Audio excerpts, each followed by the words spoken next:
Bonjour à tous, je vais vous montrer la nouvelle fonction de plan de coupe qui est beaucoup plus riche que la précédente dans la version 6.5 B14 de Raptaler.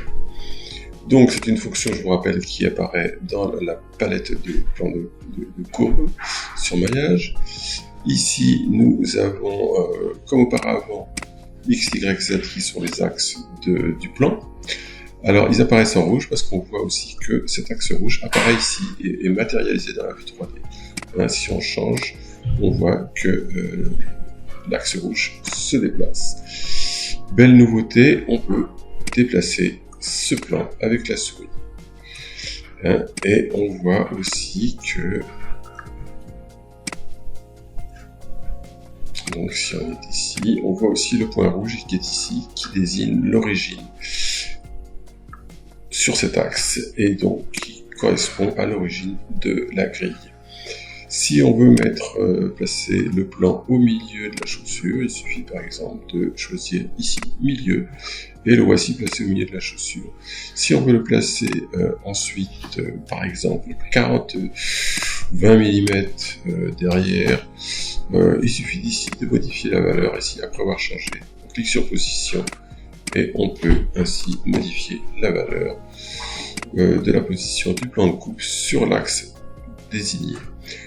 Autre grande nouveauté, on peut aussi modifier l'angle, les deux angles qui correspondent au bras de manipulation bleu et vert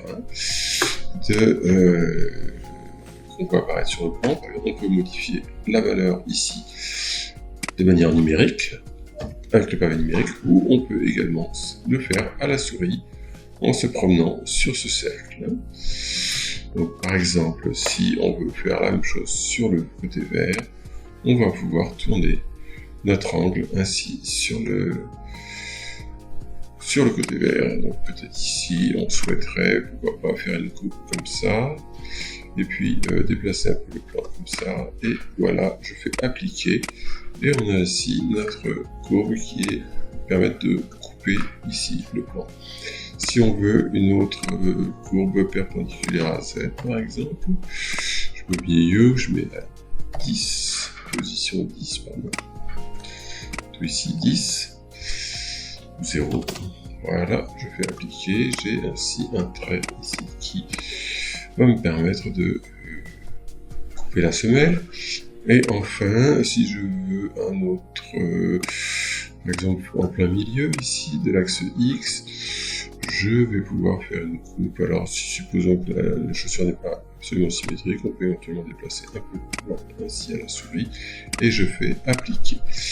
On a ainsi toutes ces courbes là qui apparaissent.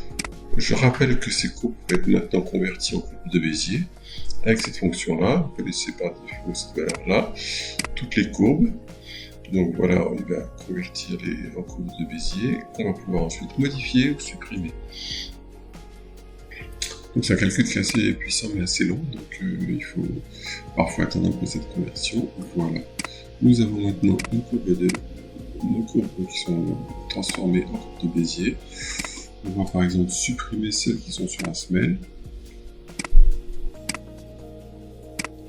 Et voilà nos nouvelles découpes pour cette chaussure, avec en particulier ce plan de coupe ici, qui est en biais. Je vous remercie pour votre attention et vous dis à bientôt.